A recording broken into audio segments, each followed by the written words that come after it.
Hello, my name is Jason Leahy, Executive Director of the Illinois Principals Association. Thank you for joining me for this IPA talk. This is an important one, folks, so thanks for tuning in with us here. So with me today, and today's recording is May 11th, just so we kind of timestamp this thing, have Darren Lepker. Darren is the principal of Shiloh Middle School there in O'Fallon, is in our Southwestern region, is also our IPA State Legislative Chair. Been doing that for a while now. Also, Allison Maley, our Government Public Relations Director.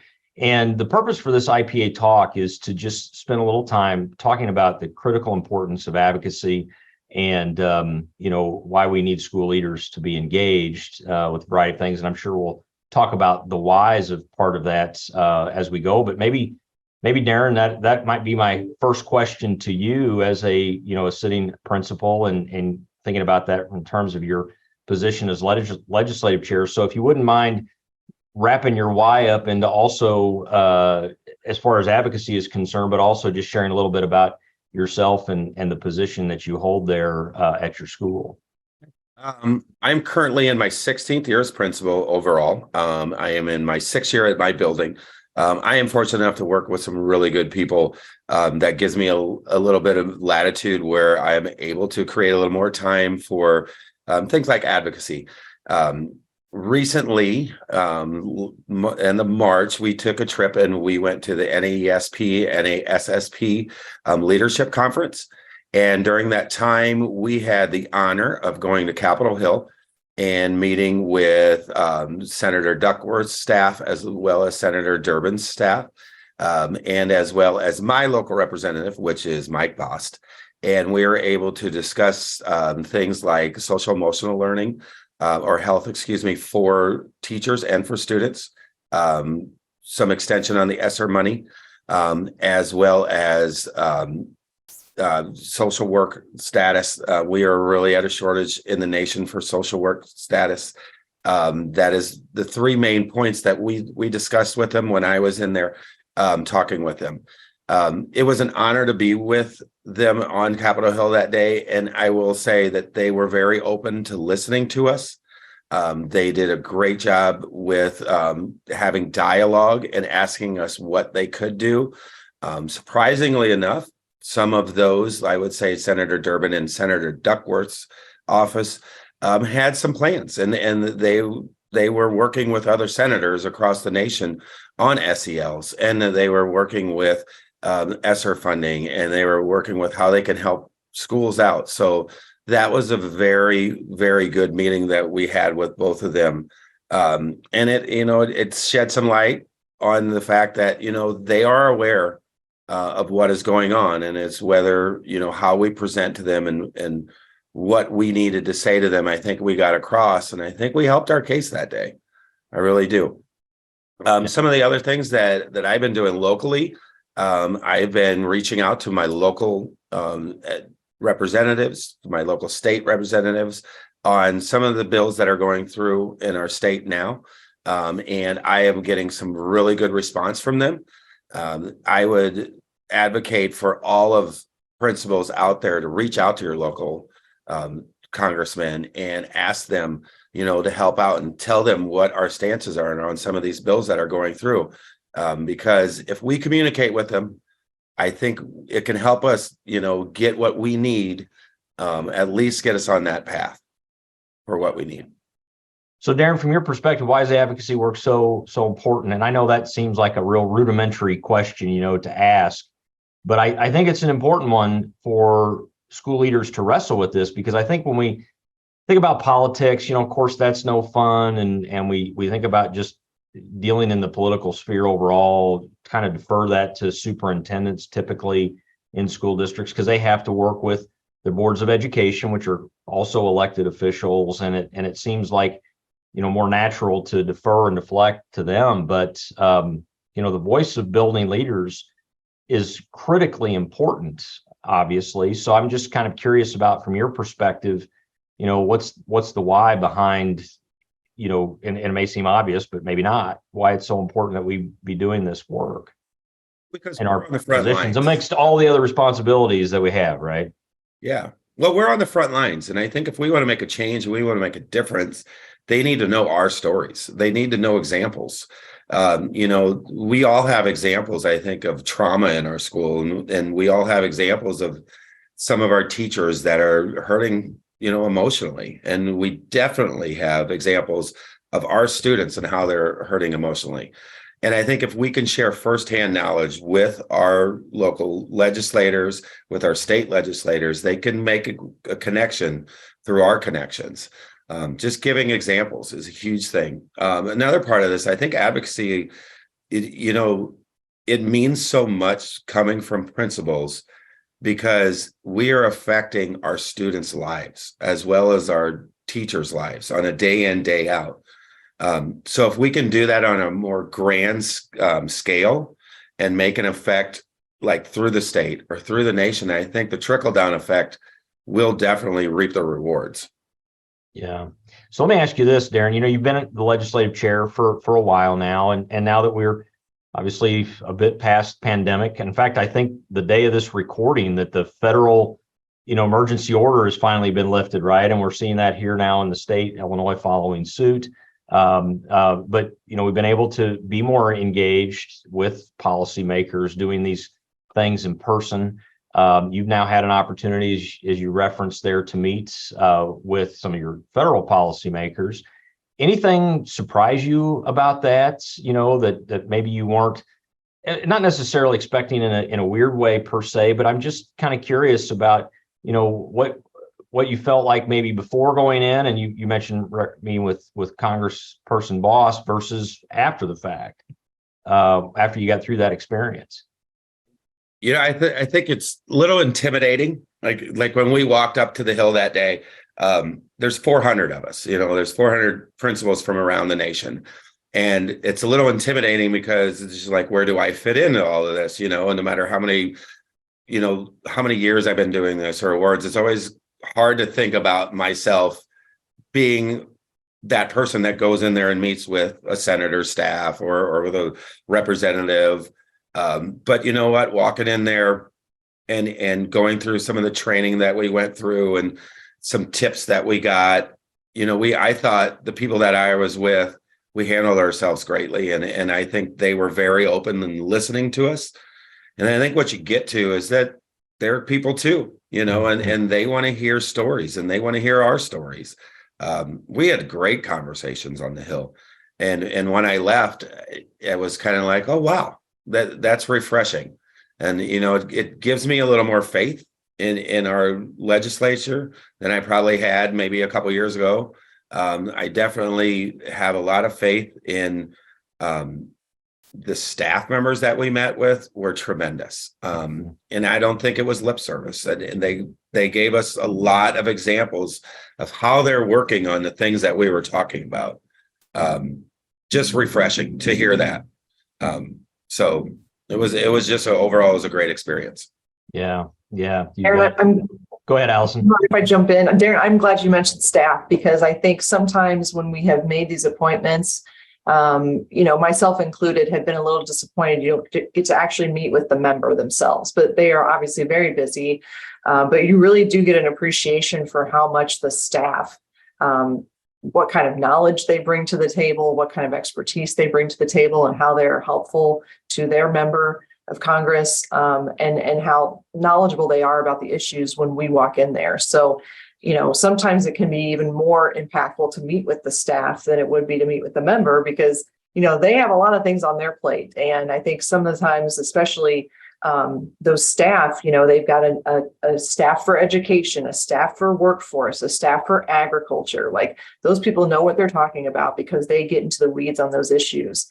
So while we may not necessarily be able to meet with the member every time we're out there, I think meeting with the staff that's really intimately involved in those issues is really just as, if not more so, impactful than sometimes meeting with the members themselves. So I think I appreciate that shout out to the staff, because I think all the ones that we work with all those offices are really phenomenal. Well, the running joke that I've heard over the years after many trips out east has always been, it's 20-year-olds are running DC. And you probably kind of make the same argument in Springfield, because you've got a litany of interns that are super intelligent young people, right? And I agree with you, Allison, that they know a lot about the issues that they're tasked with, because they want to do a good job as part of those experiences, and because they're not dealing with the full slate of things like, someone like the reps and the senators do.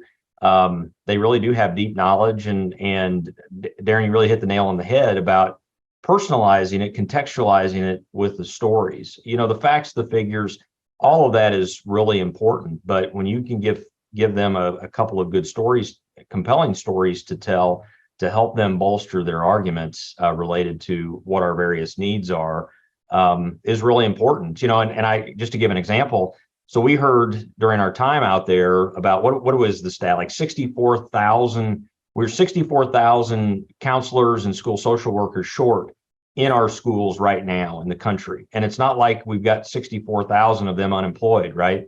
If they were there, they would be employed immediately. And what was very interesting about that was hearing Bridget Belcastro, who's on the NAESP board of directors now, representing Illinois, Kentucky, and Indiana, but a Johnsburg school principal, and part of the Illinois delegation, of course, talking about the impact of having an additional counselor in her school that has been made available through ESSER funds, and it helps kind of draw a line between what it's like with that person and the outcomes that she's getting versus what it could potentially have not been if that person had not been there. So providing context is really, really important. But I not to continue to hammer at this, Darren, but I really want to emphasize this and want to get your continued perspective is, sometimes when I'm talking to building leaders, again, you start talking about the political side of things or getting engaged, I sometimes get kind of that glazed over look in their eyes, like that's somebody else's job, or I don't want to do it because I'm fearful of it or concerned, or maybe I feel like I have, a lot to do otherwise. But, through your experiences now with the Nationals and of course here in Illinois, I feel like we've done a lot to try to resource people, give them information, give them tools so that we can break down the barriers, to access and all of that to make sure that they do it, because the costs for not doing it are too high, right? And I know we're all strapped for time. And a lot of, if you think about that, how much time we do things that maybe we don't agree with, or maybe there's some unfunded mandates that are getting pushed down that we're strapped for time with. Well, maybe if we take the time before that they were pushed through the Senate or pushed through the state house, and now they're a mandate, maybe if they knew how we felt on some of these things and we had enough people telling them, they would have listened, and maybe we can stop some of these unfunded mandates. So that's just kind of the way I look at things. Allison has done a great job of sending out the bills list, the new bill list, as well as an email that we can copy with some of the bills to our local legislators. It really takes me about 10 seconds to 30 seconds to get that form, email out. I think we all have that much time, to do that. And I think as principals, if we would just, make a pact that we would do this together and really reach out and take 20 seconds or 30 seconds or 5 minutes, however much long it takes out of your busy day to do it, I think we could really make a difference. And I think on the back end, we could save some time. We look back at a lot of unfunded mandates that went through. And I think at the time, we don't think they're necessarily a great idea, but I think some of them do come through and they're warranted. However, there are some that are not. And I think if we speak loudly enough, they'll listen to us. Because I know through Allison and I know through Jason and spending some time with them in the last handful of years, I know how much respect they have throughout the state and with some of our local leaders and our state leaders. I know that they'll listen. And I know that they want to listen to what the IPA does and what we have to say. So I think if we get a better handle on getting our voice out, I think it'll make Allison's job easier. And I think in retrospect, it might make our jobs easier. So I think we're doing this not only for ourselves, but our kids. So just, give it some thought and try to carve out some time to send something to your local legislator about the bills that are coming through that we either want or that we don't want. Well, let's talk a little bit, Allison, from your perspective of why hearing from the school leaders who are sitting in that chair, again, I know I'm kind of belaboring this point, but it's so critical. Why that's important, because you just, we just had in the office here members of our school leader networks. One of the activities that we've added to those year-long cohorts was having the opportunity to come here to the office, hear from you. You were kind enough to work with Representative Mussman, who also was kind enough to give us really a significant part of a morning here talking with the school leaders that were able to be here. And then you took them down to the Capitol and gave them a tour and got around and saw some legislators, pulled them off the floor, also got to sit in on a committee meeting. I mean, that obviously is a great experience. But, when you go to the Capitol, obviously those members of the General Assembly are seeing you quite a bit, me a little, well, a lot less, but more so than our school leaders at times. So, can you talk a little bit about, the effect of having those people on site in the building, talking with those members of the General Assembly, but then also being available on the phone or via email or whatever that might be? Yeah, I mean, I think I've said this for years that, it's great to hear from me. And, I certainly enjoy my job and I love the work that I do and I love supporting our members. But when it comes to meeting with an individual legislator, like they really value that experience coming from their local folks back home. Having worked in legislative offices before, if you hear something from a statewide group of some sort, it's sure you take note of it. But then when you start to hear that message amplified with the folks from your district, they take notice. And so I think it's as simple as that, we can have that general message out there, but then when our members amplify that at the local level and say to a local legislator, like, hey, I know you're dealing with this legislation. Let me tell you how it's going to impact my school, our kids, our community. That is really the most impactful thing I think our folks can do. So we try to make it easy. We try to make it helpful. And so we've got our bill tracker on our website. Could you go ahead and share your screen, sure. Allison? Let's go through some of the tools. And I'm going to apologize to everybody right now too, and especially Scott, our video editor, because I do have my eyes looking off to the side because the House and Senate are in session currently. So I'm like watching the video feeds as we speak, just so I don't miss anything. But let me share my screen. And so here we have our bill tracker. So, there are literally thousands of bills filed this year. And fortunately, we're getting down to the end and, we're scheduled to adjourn next Friday. So we're getting down to the end. So not as many bills on this list, but still quite a few. I mean, this little slider still has quite a bit here. But I tried to pick out as many bills that would really affect school leaders, that would really be most impactful to our members to highlight here. And I've tried to put sort of a layman's term summary on each of them so you can understand what the bill does. So, where we've got a few listed right here, you can see the last action that took place. In fact, Senate Bill 183 was heard in committee this morning. There was an amendment to it, and an amendment passed that committee. So it will go to a final vote on the House floor soon, because just about every bill that you can think of is in the opposite chamber at this point. So this bill is in the House. What's fascinating about this, Allison, is it's like tracking bills in real time, correct? Oh, yeah. Mm-hmm. Yeah, this committee met at 10 a.m. today. So that's updated as of 10 o'clock. And then we have a hearings tab. So, in the summertime, even if I have the bills up there as they become law or get signed into law, you won't see much on this hearings tab. But currently, this week and next, for sure, you'll see a lot of information there, a lot of action going on. So we've got committees today. This is what's left for today. Excuse me, what's up for tomorrow. So we do have another administrative and licensing charter committee to be heard tomorrow morning. No, that's today. What day is today? It's Thursday. I know, right? It's Thursday. So that's today. I'm losing track, guys. And then we've got next week's schedule up there as well. So we've got the Appropriate Committee in the House. We have another licensing and charter committee and a curriculum and policies committee scheduled so far. We are at the time of year where committees can get scheduled within the hour, 1 hour postings. So expect this list to grow before the end of next week. So stay tuned to that. But you can see where all of these bills that we are already tracking, and if they are scheduled for a hearing, they're going to be listed here.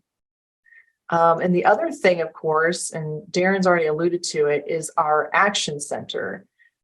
So anybody can go here, and I've got two messages up currently. One is, of course, we've been interested in Senate Bill 1872, which would change the years of eligibility for tenure for teachers from 4 to 2 for the most part.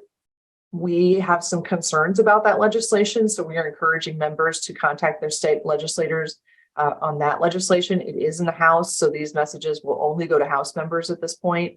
So you can just click there where it says Act Now and send a message that way. And then this one, the introduce yourself is available. I think we'll just keep this up here all the time, basically, where you can just send a message to your local legislators. You can see the message here. Essentially, it's just an invitation for them to contact you. Like Darren said, I think building those relationships where that they can, of course, they can always reach out to me. And I think most legislators, especially in the education committees, know how to reach me, certainly staff. But I think it's really important for them to have your contact information as well. So if they really want to know, how is this going to affect my district, which is what they want to know on most bills, they have somebody that they can call, or more than one person they can call back home. Well, we've heard stories from years past. I always think about Kim Lisenby Barber, who's a past president of IPA years ago, where she would tell stories about, former Representative Frank Martino would call her from the floor of the House to ask her opinion about an impending piece of legislation that he felt was pretty significant. We would love for all legislators to have that type of relationship with a few principals in their districts. I think if we had more of that, we would probably be seeing even better outcomes, on some of the policies that we have concerns about with that are moving through the General Assembly, as Darren mentioned, all the mandates and things. Yeah, so like I said, hopefully that's I think that has proven to be a really quick and easy way to get a hold of legislators. And then, of course, you may be waiting on them to reach back out to you. And certainly, we want to encourage everyone to do, let's see here, we've got some old information up here for principal for a day. I need to get that updated before October. But, we push on that during October because it's National Principals Month. But certainly anytime you are interested in having a legislator visit your school, if I can be helpful in facilitating that, please let me know. Otherwise, it's really just a matter of reaching out to their office and extending that invitation. I think it was really interesting what Representative Mussman shared with the group last week, that, even though I think legislators are people that they do enjoy people, they want to get out there, they want to meet people, they want to do things, but also they don't want to, and maybe this isn't true for all of them, but they don't necessarily want to impede on what you're trying to do either. So they don't want to kind of show up unannounced and expect you to drop everything to show them around and kind of, be their host for the day or for a few hours. So which I think is fair because they know they respect what you're doing and they respect the time that you have in the building with your staff and with your kids. So kind of being thoughtful about that time to kind of have them come in and what you would like to show them or what you would like to spend time with them on as far as having conversations about what's going on in your district, or anything that your kids are up to that you would like to kind of show off for that time period. So I thought that was interesting that she said, yeah, you can always invite us to come to things like band concerts and whatnot. But we also don't want to kind of get in the way either. So I thought that was really interesting that she wanted to share that with the group. So that's just a little friendly tip. But otherwise, yeah, if I can be helpful in facilitating and scheduling those things, please let me know. We may Let me ask you this, Allison. Let me ask you this as kind of a follow-up to that point about coming for a visit and just maybe doing it in a way that might make it better, more impactful for everybody involved. I don't think it's out of line for school leaders to seek out meeting with legislators in their offices either. Yeah. Right? Yeah, I was just thinking about that myself as we've been having this conversation. I mean, everybody wants to take a little time off in the summer. I certainly appreciate that, but maybe that's a good time though to kind of have those lower stakes, not lower stakes, but maybe a little bit more time on your plate to kind of do those types of things, to reach out to them and have a meeting in their office or have them come to yours in the middle of the summer. They're not going to get that full experience of having the children there. But it gives you some time, some focused time to have a real deep conversation with them about what's going on with you and with your district. So that may be the best time to do it is, when there's a little bit of downtime coming up. Yeah, and it brings me back to something that we were talking about before we hit the record button, Darren. You kind of brought this up. So, to mention that school leaders may be sitting there thinking, well, would these individuals want to take a meeting with me? And I think it's really important to emphasize, absolutely, you are a school leader that has a very public and important, significant position in your community and within, the legislators' district. So absolutely, you should feel very confident in making that phone call, setting up that an appointment and going for that visit, right? Yes, exactly. And look, I've had principal for a day. I've had local legislators cancel on me last minute. I get it. It is frustrating, but what we also have to understand is they have very busy jobs and high intense jobs, just like we do. And we have to give them another chance and give them another chance. And I know one of my local legislators, it took her 3 times for me to get her in here. And you just have to be patient. You have to be understanding. And when she came, we had a great talk. And we just trust me, your local legislators, a chance are you have some common people with them. So we were able to talk on more of a personal basis. And, I've gotten to know her a little bit. And, that's an invaluable resource. And, is she passing bills because she knows Darren Lepker? No, but she does know my personal connection to some bills. And she also knows that, I have friends around here and I have friends that are principals, and she knows the way they feel because I let them know. So just stay at it, with your local, your local legislators, and keep working with them and have some patience because, it may take a couple times for them to come out to you because, on their behalf, some things come up and they get pulled in a special session or they get pulled one way or the other way. Just be patient and just understand they do want to listen. They are people too. Yeah, absolutely. Well, I sure appreciate both of your time. Talk about busy people, Darren, of course, trying to wrap up the school year, and Allison here, hopefully the legislative session will be done in about 8 or 9 days, right? We're keeping our fingers crossed. Yeah, right. We all are. And we're hoping that a state budget gets passed in the meantime for all of that. But appreciate the good work that both of you are doing, and Allison in particular. Not a lot of states are fortunate to have, government relations directors such as yourself dedicated and putting these great tools together. The Bill Tracker, I think this is our first year really with that, correct? It is. Yeah. Mm-hmm. Yeah. And it's outstanding. It's, again, keeping track of things in real time as it happens. So that's pretty great for sure. But thanks to you both. And I know that you're both available for questions or anything that people want to talk about related to issues or just how to be engaged and involved. And while, Principal for a Day does happen primarily in October, it's the time of encouragement. Know that there's no time like the present to pick up the phone and just call your representative policymaker and just talk with them about things that concern you when it comes to doing what's best for your students, because that's ultimately what these decisions are all about, right? So thanks to you both. Thank you. All right. My name is Jason Leahy, Executive Director for IPA. As always, if there's anything the association can do for you, don't hesitate to give us a call or check us out on the web at ilprinciples.org. Take care.